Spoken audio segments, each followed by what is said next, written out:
Hello everyone, welcome to the class. Last class में हमने annihilation और क्रिएशन ऑपरेटर्स से जो हमारी एनर्जी स्टेट्स थी उनको और उनका जो रिकर्जन रिलेशन था उसको हमने स्टडी किया था। तो आज हम थोड़ा सा आगे चलते हैं और इसकी आइगन स्टेट्स जो हैं उनको कैलकुलेट करते हैं। अब देखें कि हमारे पास जो क्रिएशन ऑपरेटर है या आपके पास एनिलेशन ऑपरेटर है, वो जब किसी स्टेट पे अप्लाई होते हैं तो वो एक दूसरी स्टेट जनरेट करते हैं। तो we are interested to know कि क्या इनकी कोई आइगन वैल्यूज एग्जिस्ट करती हैं, क्या ये कोई आपके पास जो है मजीद आइगन स्टेट्स की तरफ हम जाते हैं क्या इसके एसोसिएटेड हमें कोई ऐसी वैल्यू मिलती है कि बी जो है बी के अगेंस्ट आपको यहाँ पे कोई आइगन वैल्यू मिले, ठीक है, या B B dagger and B दोनों के अगेंस्ट आपको यहाँ पे कोई आइगन वैल्यू मिले associated to this new state. ठीक है जी। तो अब यहाँ पे हमारी रिक्वायरमेंट ये है कि ऑल दीज n+1 स्टेट जो ली हैं या था सारी की सारी जितनी हमारी जो स्पेस है उसमें जितने वेक्टर्स हैं वो नॉर्मलाइज हैं। ठीक है, तो अब ये एक नोटेशनल ईज है। कहीं पे कुछ बुक्स में आपके पास यहाँ पे देखें, ये आपकी इक्वेशन 1 है डैगर के लिए, तो इसके साथ हमने एक कोएफिशिएंट लिखा हुआ है। ठीक है, we basically want to know कि इस कोएफिशिएंट की वैल्यू क्या है। यहाँ पे n-1 हमने जस्ट फॉर इजी इसके फॉर दिस ईज के ये एसोसिएटेड है साई n-1 स्टेट के साथ, तो इसको भी हमने कोएफिशिएंट लिख दिया है। We basically want to know कि इनकी वैल्यूज क्या है, क्योंकि अगर इनकी वैल्यूज हमें पता चल गई तो यहाँ पे जाके जो भी वैल्यू आएगी वो इसकी आइगन वैल्यूज होंगी associated to B dagger and B's आपके पास क्या है ऑपरेटर्स के। अब आपके पास क्या है कि सारी की सारी स्टेट हमने नॉर्मलाइज ले ली हैं। ये नोटेशनल आपकी जो यूज समझे कन्वीनियंस के लिए हमने बगैर साई n+1 लिखने के यहाँ पे n+1 स्टेट आपस में जो उनका इनर प्रोडक्ट है वो आपको वो मिल रहा है 1। तो फ्रॉम इक्वेशन 1 अगर हम देखें तो दोनों तरफ आप इसका इनर प्रोडक्ट ले लें तो b इंटू बी डैगर, तो जो ये सॉरी बी डैगर है सॉरी, और ये इसका ब्रा एंड कट रोटेशन, तो इनका हम इनर प्रोडक्ट जब लेंगे तो यहाँ पे जो जो यहाँ पे स्केलर है उसका आपके पास मैग्नीट्यूड का स्क्वायर आ जाता है। ये आपके पास बी डैगर n है, बी डैगर n है, मैंने साई n को n लिख दिया कि ये स्मॉल जो है। तो ये आपके पास इक्वल इसके अगेंस्ट यहाँ पे क्या पड़ा हुआ है, ये n+1 स्टेट है, तो ये इक्वल टू 1 आ जाएगी। अब ये जो बी डैगर है आपने शायद जी, ये आप by definition we know that कि जो बी है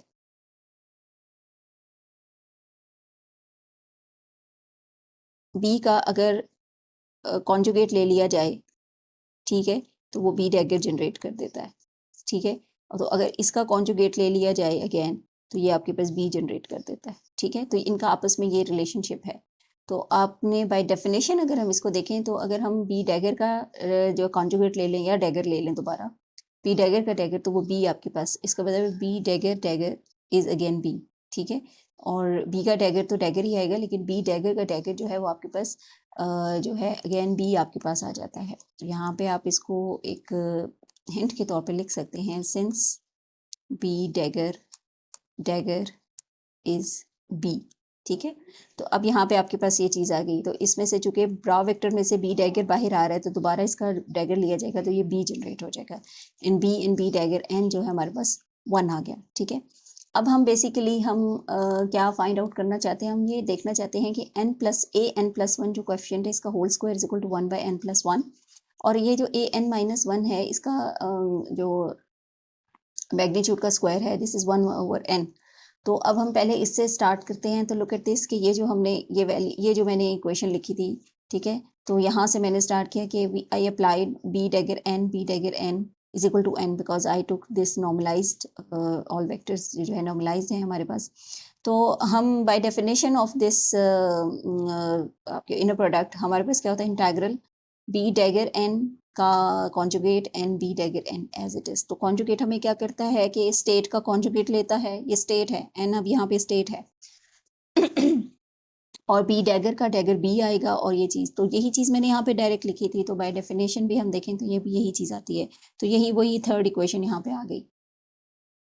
ठीक है जी, ये आपके पास जो है जो डेफिनेशन है, और ये आपके पास अगेन इसके ऊपर अप्लाई करके कॉन्जुगेट, और ये जो थर्ड इक्वेशन मैंने डायरेक्ट यहाँ पे लिखी थी यहाँ पे बाकायदा कैलकुलेट करके लिख ली है। ठीक है, तो नेक्स्ट आपके पास क्या है, by commutation relation we know that कि b इंटू बी डैगर जो है is equal to B dagger b+1। ठीक है, B dagger B into B dagger minus B dagger B is equal to 1 होता है ना, तो ये आपके पास क्या है, तो बी, और हमें बी और बी डैगर की वैल्यू चाहिए थी, तो वो हमने यहाँ पे पुट कर दी यहाँ पे। ठीक है, इक्वेशन 3 में हमने ये चीज़ पुट कर दी है, जो प्रीवियस इक्वेशन मैंने लिखी उसमें ये वैल्यू मैंने पुट कर दी। अब इस वैल्यू को अगर देखें तो बेसिकली अब मेरे पास क्या चीज़ है कि मेरे पास मुझे हैमिल्टोनियन किसका हैमिल्टोनियन, हार्मोनिक ऑसिलेटर का जो हैमिल्टोनियन लिखा था वो क्या लिखा था, B dagger B plus half. ठीक है, ये हैमिल्टोनियन की वैल्यू है एच कट ओमेगा। तो ये आपके पास वो रिटेन करना है, मुझे वो चीज़ फाइंड आउट कर दी है, तो यहाँ से मैंने उसको रिटेन करने के लिए हाफ यहाँ पे इंक्लूड कर दिया और हाफ को एक्सक्लूड कर दिया स्टेट से। तो अब ये मेरे पास हैमिल्टोनियन के का समहाउ आपके पास जो है फॉर्म आ गई। ठीक है, in terms of annihilation and creation operator by by definition Hamiltonian of psi N is equal to E N psi N. कौन सा, हार्मोनिक ऑसिलेटर का। हार्मोनिक ऑसिलेटर का जब हमारे पास आ जाएगा तो एच कट ओमेगा, ये हमारे पास हैमिल्टोनियन की डेफिनेशन है applied on psi N. E N क्या होता है, हार्मोनिक ऑसिलेटर की जो एनर्जी स्टेट्स होती हैं वो क्या होती हैं in general, this is H cut omega N plus half. ठीक है, ऑफ साई एन। तो इसको मैंने अब एच कट दोनों में से नॉर्मलाइज हो जाएगा, तो आपके पास जो इसकी एग्जैक्टली वैल्यू आ जाएगी, ये psi N is this small N here. ठीक है, स्टेट है, ये स्टेट्स हैं। ठीक है, तो इसको मैंने ये n प्लस 1/2 इसमें पुट कर दिया। लेकिन ये जो n प्लस 1/2 है ये अब एक वो है, क्या है आपके पास, this is a scalar value. ठीक है, तो अब यहाँ पे ये स्केलर वैल्यू है, ये स्केलर वैल्यू है। ठीक है, अब देखें इस ये स्टेट है, ये स्टेट है, ये स्टेट है, तो यहाँ पे अब आपके पास इसको दोबारा हमने पुट किया, इसको दोबारा कंबाइन किया, तो ये n प्लस 1 आएगा। तो n प्लस 1 चूंकि ये स्केलर है, स्केलर किसी कैट में से जब स्केलर बाहर आता है तो वो एज इट इज आता है। ठीक है, तो n इंटू एन जो आपके पास स्टेट है, ये वाली स्टेट और ये वाली स्टेट। ठीक है, तो ये आपके पास क्या हो जाएगी, दिस इज नॉर्मलाइज, तो इसको 1 लिख देंगे, तो हमारे पास यहाँ पे a n plus 1 magnitude square जो है 1 ओवर n प्लस 1 आ जाएगा। ठीक है, तो ये हमारा पहला पार्ट हो गया। सेकंड पार्ट है a n minus 1 is equal to 1 over n whole square, जो है मैग्नीट्यूड स्क्वायर जो है वो आपके पास 1 ओवर n है। तो अब a n हमारे पास जो -1 है वो कहाँ से जनरेट हो रहा है, वो जनरेट हो रहा है b psi n is equal to psi n minus 1। तो इसका जब हम इनर प्रोडक्ट लेंगे तो हमारे पास ये जो यहाँ पे मैंने लिखा था बेसिकली यहाँ पे अब क्या हो जाएगा, बी एन। ठीक है, ये जो चीज़ है, तो ये basically A N minus 1 whole square B N is equal to 1, क्योंकि साई एन माइनस वन का इनर प्रोडक्ट जो होगा वो 1 हो जाएगा। तो अब यहाँ से जब कैट में से ब्रा में से हम बी एन निकालेंगे तो ये बी क्या हो जाएगा, टुवर्ड्स ये लेफ्ट है, तो ये लेफ्ट पे जाके जाएगा यहाँ इंप्रेशन इसका आएगा, और ये किस में आएगा, ये डैगर में आ जाएगा, बिकॉज बी का अगर हम डैगर लेते हैं तो B dagger is a defined operator. तो अब देखें ये बी डैगर और बी है, तो हमारी जो हमने वापस हैमिल्टोनियन की तरफ जाना है, तो मुझे बी डैगर भी मुझे हाफ चाहिए, तो इसका मतलब है मैं हाफ इसमें ऐड करूंगी, हाफ इसमें से माइनस कर दूंगी। ये खुद मैंने प्लस n/2 ऐड भी किया है, n/2 माइनस भी किया है। तो ऐड करने वाले को मैंने यहाँ पे हैमिल्टोनियन की वैल्यू आ गई, जो कि वैल्यू मेरे पास है n प्लस 1/2। ठीक है, इसकी जो एनर्जी स्टेट की है, तो ये अभी मेरे पास दोबारा स्केलर वैल्यू है, ये वाली, दिस इज स्केलर वैल्यू। ठीक है, ये स्टेट है, ये स्टेट है, ये भी स्टेट है, ये स्केलर वैल्यू। अब इसको कंबाइन करने से ये क्या बन जाएगा, ये हाफ, फिर -1/2 और 1/2 कैंसिल हो जाएंगे, तो ये आपके पास n आ जाएगा। ठीक है, तो इसमें बेसिकली हम क्या कर रहे हैं, हैमिल्टोनियन को यूज कर रहे हैं, जब तक हैमिल्टोनियन की डेफिनेशन एग्जिस्ट नहीं करती। ये अब एक स्केलर वैल्यू है, ये स्केलर वैल्यू बाहर आ गई, ये स्टेट है, ये स्टेट है। ठीक है, आप बेशक स्टेट के ऊपर स्टेट को जो है डिफ्रेंशिएट करने के लिए या तो उसके नीचे डैश लगा दें या उसके ऊपर टिल्डा लगा दें, ये भी चलेगा। ठीक है, तो उससे आपको इसमें एन, ये दो एन के दरमियान जो है ना कन्फ्यूजन नहीं होगा। तो अब यहाँ पे आपके पास क्या है, ये एक स्केलर है। अब आपके पास n इंटू एन जो स्टेट है, इसका इनर प्रोडक्ट जो होगा वो 1 हो जाएगा। ठीक है, तो हमारे पास जो a n minus 1 whole square की वैल्यू है वो 1 ओवर n हो जाएगी। ठीक है, तो अब आपके पास यूं समझे कि हमें आइगन वैल्यूज पता चल गई हैं। ठीक है, आइगन वैल्यूज कैसे, अब हम इस रिजल्ट को यूज करेंगे। लुक एट दिस कि a n माइनस 1 की जो वैल्यू आई थी स्क्वायर की 1 ओवर n थी, तो a n plus 1 whole square की 1 ओवर n आई थी, और a n प्लस 1 को अगर हम एक्सप्लिसिटली देखना चाहें तो ये है 1 ओवर n प्लस 1 रेडिकल। ठीक है, इसमें तो अब हमने हमारी जो इक्वेशन 1 में इसको हम यूज करेंगे, इक्वेशन 6 को इक्वेशन 1 में, तो इक्वेशन 1 ये लिखी हुई थी। ठीक है, a n plus 1 b dagger psi n is equal to psi n plus 1। तो अब 1/n+1 हमने यहाँ पे लिखा रेडिकल में an की वैल्यू, an+1 की value, b dagger psi n, b Sai n+1, b dagger psi n। अच्छा, अब हम इसको क्या ले रहे हैं, हम इसको वेक्टर फॉर्म में ले रहे हैं। वेक्टर फॉर्म में अगर इसको देखें तो we took ket of on both side, तो यहाँ पे स्टेट आ गई, तो n+1 रेडिकल इसके साथ मल्टीप्लाई हो जाएगा और ये आपके पास कैट्स आ गया, आपके पास स्टेट आ गई साई n+1। अब b dagger psi n is equal to n+1 radical n+1। अब इसको साई n को मैंने सिंपल स्टेट साई n में लिख दिया। अब देखिए जो इस कैट के अंदर लिखी हुई है वो स्टेट है, जो कैट से बाहर n लिखा हुआ है वो क्या है आपके पास, वो एक स्केलर वैल्यू है। तो अब आप देखें कि this is an operator applied on state gives you some जो भी है scalar multiple of another state, तो इसका मतलब है this defines as eigen value, ठीक है, this is an eigen value. तो अब अगर n इज इक्वल टू 0 इस इक्वेशन 7 में पुट करें तो आपके पास b डैगर जब 0 पे अप्लाई होगा तो वो आपके पास radical 1 into first state generate कर देगा, ठीक है। और आपके पास जो फर्स्ट स्टेट होगी, फर्स्ट एक्साइटेड स्टेट जिसे हम कहते हैं, एक्साइटेड स्टेट जो होगी वो आपके पास क्या हो जाएगी, b dagger applied on fundamental state या ground state divided by this 1। इसी को हम आगे बढ़ाते जाएंगे, इसमें पुट करें 2, तो सेकंड स्टेट हमारे पास कैसे, सेकंड एक्साइटेड स्टेट हम कैसे जनरेट कर सकते हैं, b dagger applied on first state divided bye √2। तो इसमें 1 स्टेट की जो है वैल्यू पुट करें वापस, तो ये आपके पास क्या आ जाएगा, b dagger into b dagger applied on, तो हमने सेकंड स्टेट को क्या कर दिया, ग्राउंड स्टेट के साथ जो है यहाँ पे मैं स्पॉटलाइट, अच्छा ठीक है, ये सारी आपको होपफुली समझ में आ गई होगी कि हमने यहाँ पे कैसे इसकी वैल्यू को यहाँ यूज़ करके मल्टीप्लाई करके, और इसमें जो n है और ये वाला n ये स्केलर है इसलिए इसको आइगन वैल्यू लिखा, ये जो इसके स्केट के अंदर लिखा हुआ है ये स्टेट है, ये सारा कुछ मैं एक्सप्लेन कर रही थी आपको भी। तो ये जो 7 इक्वेशन नंबर 7 है, लुक एट दिस, इसमें हमने वैल्यूज, अब हम n की वैल्यूज 0 से ऑनवर्ड पुट करना शुरू हो गए हैं। 0 जो है इसका मतलब है ग्राउंड स्टेट, और उसके साथ जो 1 2 हैं ये first second third excited states हैं, ठीक है।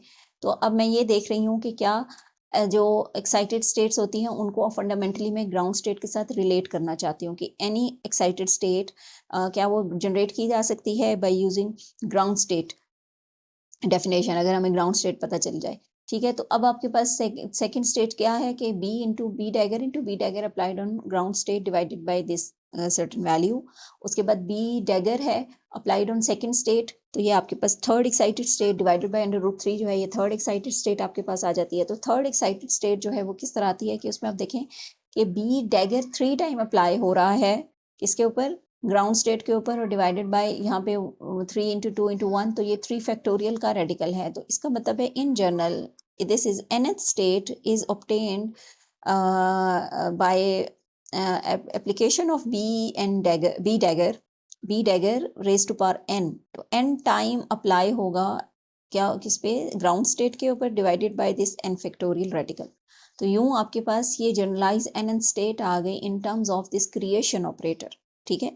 तो अब आप इसको चेक कैसे करेंगे कि क्या ये वाकई ट्रू है ये रिलेशन, तो हम इसका जो बाय डेफिनेशन जो b डैगर है वो आपकी डेफिनेशन ये है, ठीक है। ये इसमें हमने x ऑपरेटर जो था उसकी वैल्यू लिखी हुई है, और जहाँ पे p operator iota p operator था तो उसकी भी वैल्यू लिखती है, ठीक है। और हमें हार्मोनिक ऑसिलेटर की ग्राउंड स्टेट मालूम है, ठीक है, हमारी पिछली जो हमने कैलकुलेशन की थी वहाँ से हमें इसकी ग्राउंड स्टेट मालूम है। अगर हम यहाँ पे ये उसका आपके पास वेव फंक्शन है, इस वेव फंक्शन में अब हम इंट्रोड्यूस करते हैं एक नॉन डायमेंशनल वेरिएबल, ये जो जिससे हमने ये किया था, सॉल्व भी किया था, xi is equal to m omega H cut radical into X. अब देखें जो x है वो हमारे पास एक्साई में कन्वर्ट होना है, ठीक है। तो हम इसको जो है ना बाय सब्स्टिट्यूशन और सारी चीज़ इसमें सॉल्व करेंगे एंड एवरीथिंग, तो उसको अगर देखें तो b डैगर जो होगा सारा का सारा रीडिफाइन हो जाएगा इन टर्म्स ऑफ एक्साई, ठीक है। इन टर्म्स ऑफ एक्साई जो है ये सारे का सारा जो होगा वो रीडिफाइन हो जाएगा, उसमें ये जो साथ आपका बाहर ये कोएफिशिएंट लिखा हुआ था और ये जो इसकी डेफिनेशन इसका ये सारा कैंसिल आउट होके ये आपके पास इनटू एक्साई जो है ये डिफाइन हो जाएगा, और साई ऑफ एक्साई जो है वो आपके पास कुछ इस तरह से आ जाएगा। दिस इज इजी, बट यहाँ पे ये जो फैक्टर था वो आपको थोड़ा सा, अगर आप उसको सॉल्व करना शुरू करेंगे तो आप कहेंगे कि जी ये फैक्टर कहाँ चला गया। तो उस फैक्टर में ये जो 1/π हमने रिटेन किया है वो हमने स्क्वायर इंटेग्रेबल जो है उसको हमने एक दूसरे के साथ कंपेयर किया है, और उस कंपैरिजन में जो हमारा जैकोबियन था उस इंटेग्रल का, उससे वो कैंसिल आउट होके हमारे पास सिर्फ और सिर्फ ये टर्म रह जाती है। अगर क्विज में इंटरेस्टेड हो इसको डिराइव करने में, they can do some certain steps, ये कैलकुलस में ही सारी चीज़ें हैं, they can easily find out के साइन नॉट की जो in terms of this non dimensional variable है वो आपके पास ये वैल्यू आ जाती है। तो अब आपके पास क्या है, हमने जो प्रीवियस रिलेशन है उसमें हमने एक आया कि साई एन nth स्टेट जो है वो बी एन डैगर जो है उसको n टाइम अप्लाई कर दिया जाए इस साई नॉट पे, तो डिवाइडेड बाय n फैक्टोरियल कर दिया जाए, तो आपके पास जो है अगली स्टेट्स आना शुरू हो जाती हैं। ठीक है, तो इसका मतलब है कि psi one can be generated, और उसको अगर हम देखें यहाँ पे तो ये आपके पास वैल्यू जो होगी वो 1/, जो जो आपके पास है साई वन जो है वो आपके पास कैसे अप्लाई होगी, व्हेन आपके पास दिस इज 1/2 इंटू 2 एक्साई इंटू फाई नॉट। ठीक है, और साई टू अगर आपके पास होती है तो ये इसके साथ फिर मल्टीप्लाई होता जाएगा। ठीक है, सारी वैल्यूज, और 1/4 आपके पास आ जाएगा। And this is B dagger, B dagger जो है उसकी वैल्यू ये है, क्यों, क्योंकि ये देखें ना, ये जो 1/2 आया है रेडिकल, ये बी डैगर की डेफिनेशन में आ रहा है। ठीक है, तो इसलिए यहाँ पे आ रहा है, तो इससे यहाँ पे तो 1 फैक्टोरियल ही आएगा, बट ये जो चीज़ है ये आपके पास आ रही है, जनरेट हो रही है। ठीक है, तो इसके साथ आपके पास दोबारा जब यहाँ पे 2 मरतबा अप्लाई होगा तो ये एक डेफिनेशन इसकी साई वन की इस पे अप्लाई होगी। ठीक है, साई टू जो होगा वो साई वन पे अप्लाई होगा, साई वन की ये डेफिनेशन है, और फिर बी जो है बी डैगर दोबारा से अप्लाई होगा इसके ऊपर, साई वन के ऊपर एक दफ़ा फिर, तो फिर ये वाला फैक्टर आ जाएगा, तो इसलिए 1/4 यहाँ जनरेट हो जाएगा। और दोबारा जब उसको डिफ्रेंशिएट करेंगे, डिफ्रेंशिएट किस फंक्शन को कर रहे हैं हम लोग, डिफ्रेंशिएट ये वाला वेव फंक्शन, ये इसको कर रहे हैं। ठीक है, ये जब उसमें हो गया है, ट्रांसफॉर्म हो गया है, तो अब ये डिफ्रेंसिएशन एक्साई के हिसाब से इसकी डिफ्रेंसिएशन हो रही है। तो डिफ्रेंसिएशन हमें आप देखें कि we are actually differentiating E raise to power minus xi square by 2। ठीक है, तो अब यहाँ पे करते करते इसको आगे चलाते जाएं, इसके ऊपर एक दो निकाल के देखिएगा कि वाकई आती हैं ये वैल्यूज या नहीं आती हैं। ठीक है, अल्टीमेटली हम कहाँ पे पहुँचते हैं कि this is Sai n 1/2n n factorial. ठीक है, 2n ये वाला, इसका जितनी दफ़ा भी अप्लाई हो रहा है, क्योंकि b जो है अगर n टाइम जा रहा है तो ये 2n आ जाएगा, n फैक्टोरियल ये खुद इसका फॉर्मूले का साथ साथ चल रहा है। तो आपके पास ये जो पोलिनोमियल्स हैं, ये जो आप देख रहे हैं, लुक एट दिस, ये 2 एक्साई 4 एक्साई स्क्वायर माइनस 1 8 एक्साई क्यूब माइनस 12, ये क्या है, ये हर्माइट पोलिनोमियल है, ये हम पहले भी देख चुके हैं बाय डेफिनेशन। और साई जो है psi naught as it is हमारे पास आ रहा है। ठीक है, तो इसका मतलब है हर्माइट पोलिनोमियल आपके पास कहाँ से जनरेट हो सकते हैं, लुक एट दिस, -1 ये इसका रॉड्रिगस फार्मूला था हमारे पास, तो उससे हम हर्माइट पोलिनोमियल जनरेट करवा सकते हैं। तो ये हमने कुछ 3-4 यहाँ से आप इसको जनरेट भी कर सकते हैं कि ये आपकी हर्माइट पोलिनोमियल आती है, और ये वही आपके पास चल रही है, where X is equal to M omega H cut by H cut into X. तो इससे हमें ये पता चला कि जो हमने अभी रिकर्जन फार्मूला यहाँ से जो है डिराइव किया था कि आपके पास जो साई एन है, N nth state can be obtained by applying this creation operator on, और उसकी पावर जितनी एक्साइटेड, जितने नंबर की एक्साइटेड या जिस लेवल की एक्साइटेड स्टेट आपको चाहिए उतनी ही पावर का ये आपके पास ऑपरेटर होगा। ऑर्डर यूँ समझें कि इस ऑपरेटर की पावर होगी, और applied on this fundamental state divided by this n factorial radical gives you that particular excited state. तो वो हमने जो हमारी प्रीवियस वेव फंक्शन की जो डेफिनेशंस थी या डेरिवेशन थी, वहाँ से भी हमने इसको सेटल डाउन किया है, यहाँ से भी टेस्ट किया है कि this relation is true for one dimensional harmonic oscillator. तो यहाँ पे हमारा ये वाला पार्ट ख़त्म होता है, और इसके साथ हम आगे स्टार्ट करेंगे अपना नया चैप्टर एंगुलर मोमेंटम। एंड यहाँ पे ये जो चैप्टर होगा ये आपकी बुक में अगर इसको देखें, दिस इज़ चैप्टर नंबर 6। ठीक है, तो एंगुलर मोमेंटम क्या है, देखें अभी तक हम जो भी क्वांटम पार्टिकल है ऑफ मास m, उसका हमने linear momentum, position and linear momentum पे बात की है। तो व्हाट इज़ एंगुलर मोमेंटम, देखिए अगर वो पार्टिकल रोटेट कर रहा हो, ठीक है, पार्टिकल किसी पॉइंट ओरिजिन लेके वो रोटेट कर रहा हो, और जिस तरीके से, तो उसका मास m है, तो लीनियर मोमेंटम तो उसका है ही है, लेकिन उस रोटेशन की वजह से, बिकॉज उसकी r जो है that is the arm length कह दें या डिस्टेंस कह दें फ्रॉम ओरिजिन, तो वो उस लीनियर मोमेंटम p और r का जो क्रॉस प्रोडक्ट होता है वो उसका एंगुलर मोमेंटम डिफाइन करता है। ठीक है जी, तो ये जो एंगुलर मोमेंटम है इसको हम जो है एक्सप्रेस करते हैं L से। This is a vector quantity because R जो है पोजीशन है, और in space this can be represented by R vector, और P जो है वो भी आपको पता है कि वो चूँकि पीक में वेलोसिटी की डेफिनेशन एक्सक्यूज मी वेलोसिटी की डेफिनेशन शामिल है, तो उस वजह से वो भी वेक्टर क्वांटिटी है। तो r इंटू पी जो है आपके पास यहाँ पे जो r क्रॉस p है, क्रॉस प्रोडक्ट, ठीक है। तो इसका मतलब है कि that defines the angular momentum, ठीक है। तो इसका मतलब ये हुआ कि हमारे पास इसका मतलब है आर की वैल्यू भी हमें पता है। आर क्या है? आर जो है हमारी पोजीशन ऑपरेटर्स हैं, और पी जो है वो हमारे पास मोमेंटम ऑपरेटर है। इन क्वांटम जो थ्योरी है, हमने दोनों ऑब्जर्वेबल्स हैं, और दोनों की हमारे पास जो है ऑपरेटर डेफिनेशन मौजूद है। तो एल जो है that is just cross product निकालना आपको आता है। आई जे के आर एक्स वाई जी और पी की P x P Y P Z करें, तो उसमें जब कंपोनेंट्स फॉर्म आप लिखेंगे तो एल इज अ वेक्टर, उसके भी कंपोनेंट्स होंगे। अब L X L Y L Z, अब यहाँ पे आप इसको अगर देखें, मैं इसको थोड़ा सा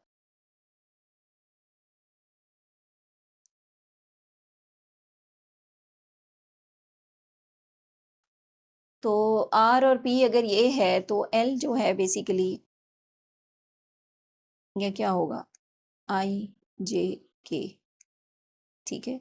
ये है X Y Z P x P Y P Z.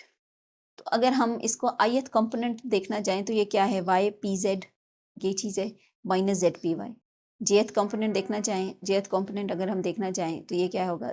Z P x और एक्स पी जेड। और यहाँ पे आप kth कंपोनेंट देखें तो ये आपके पास क्या है? यहाँ पे आपके पास ये है, यस, दिस साइड। वो क्योंकि माइनस साइन की वजह से हम इसको इस तरह से एक दफ़ा देखते हैं। तो ये एक्स पी वाई है और वाई पी एक्स, ठीक है। तो ये हमने वही कंपोनेंट फॉर्म लिखी हुई है।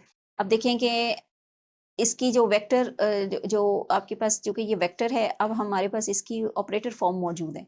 तो ऑपरेटर फॉर्म ये जो y z x है, इसकी तो as it is x Y z coordinates ही होते हैं, और p x p z y जो minus iota H cut partial by of that, जो आपके पास जिस कोऑर्डिनेट का आप ले रहे होते हैं जो है मोमेंटम, तो उसका पार्शियल डेरिवेटिव फर्स्ट डेरिवेटिव होता है। तो अब हम इसको पुट कर दें, y iota H cut partial by partial Z minus Z, और आपके पास है minus iota H cut partial by partial Y. तो माइनस आयोटा एच कट सब में इसको कॉमन ले सकते हैं, तो ये वैल्यू आ जाएगी, और इसकी ये वैल्यू आ जाएगी, और इस थर्ड कंपोनेंट की ये वैल्यू जो आपके पास है वो आ जाएगी, ठीक है। यहाँ पे अगर हम वैल्यूज पुट करें इनकी, तो ये आपके पास फर्स्ट कंपोनेंट की वैल्यू, ये सेकंड कंपोनेंट की ऑपरेटर वैल्यू, थर्ड कंपोनेंट की ऑपरेटर वैल्यू।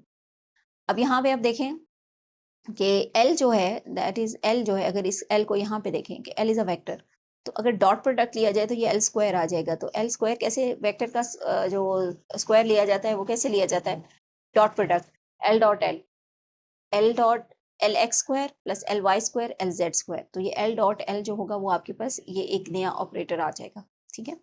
तो अब हम मज़ीद आगे चलते हैं कि हम ये देखना चाहते हैं कि क्या ये जितने भी एंगुलर मोमेंटम उनके ऑपरेटर्स हैं, momentum operators, angular momentum operators, ये एल ऑपरेटर्स जितने भी हैं, क्या ये कम्यूट, इनके कम्यूटेशन रिलेशन एग्जिस्ट करता है, कि कम्यूट करते हैं या नहीं करते, ठीक है। तो अब आप देखें कि कम्यूटेटर किस तरह से डिफाइन होता है। A b applied on psi minus b a applied on psi. तो अब क्या, l x into l y applied on psi, l y into l x applied on psi. तो l x as it is लिखा मैंने, अंदर जो है L y की डेफिनेशन लिखी अप्लाइड ऑन साई, ठीक है।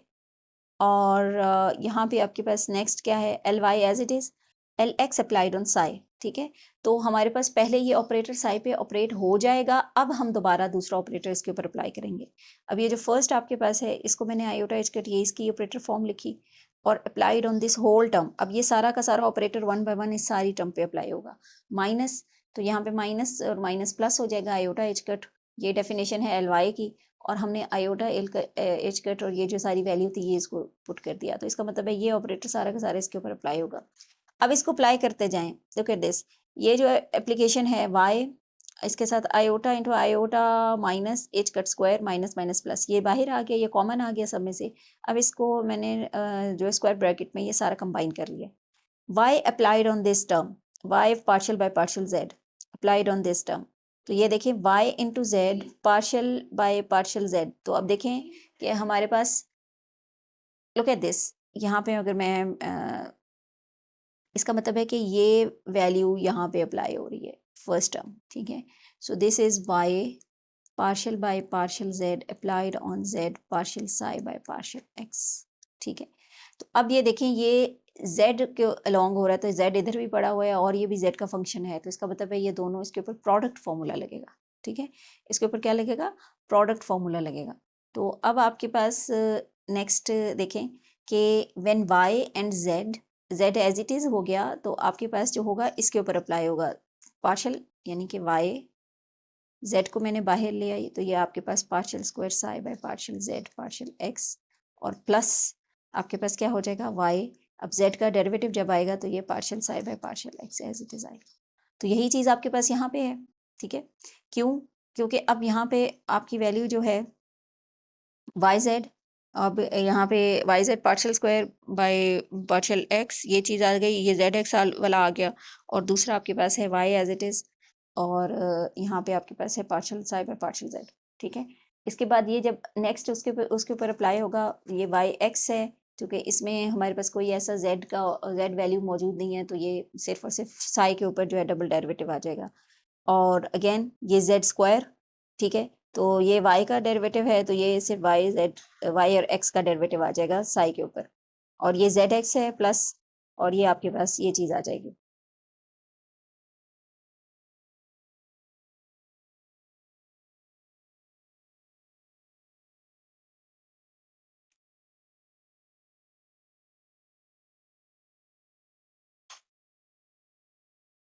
नेक्स्ट आपके पास ये दूसरी टर्म है। इस दूसरी टर्म में अगर आप देखें तो इसमें भी हमने 1 बाय 1 इसको पहले इसके ऊपर अप्लाई करवाना है।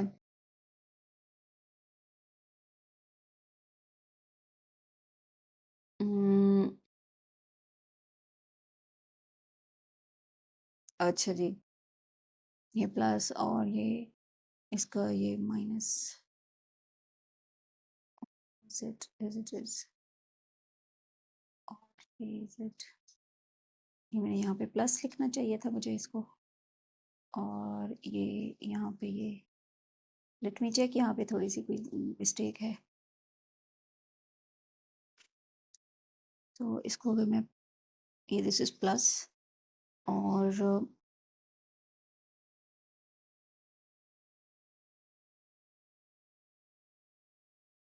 माइनस एच कट और minus minus, this is plus minus में, और यहाँ पे एक्स की टर्म जो है दैट इज एच कट, ठीक है, ये यहाँ पे अब सही है, अब सही है। तो अब आपके पास क्या चीज़ है, ये प्लस साइन था, ये मैंने ऐसे ही जल्दी में। अब यहाँ पे दूसरी जो टर्म है, अब इसको इसके साथ करें, अब देखें यहाँ पे पार्शियल बाय पार्शियल एक्स है, और ये यहाँ पे जेड, जेड की value partial by partial x की, हमारे पास कोई ऐसी टर्म नहीं आ रही कि जिसके ऊपर ये जेड जेड जेड जेड, यहाँ पे ये चीज़, ये जो सेकंड टर्म है इसके ऊपर अब प्रोडक्ट फार्मूला लगेगा, जब ये टर्म इसके साथ कमिट करेगी, ठीक है, इसके ऊपर अप्लाई होगी, तो ये इधर जेड का फॉर्मूला आएगा, तो वो यहाँ पे बेसिकली ये चीज़ ये आई होगा। हमने सॉल्व किया यहाँ पे, ठीक है।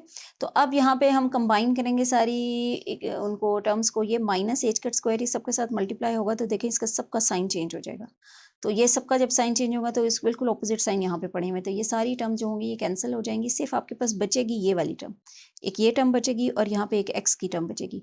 एक्स की टर्म के साथ प्लस एच कट स्क्वायर है, ये सामने ये बाहर आ गया, और ये माइनस एच कट स्क्वायर है, तो ये minus Y partial psi by partial X, और ये वैल्यू आपके पास आ गई।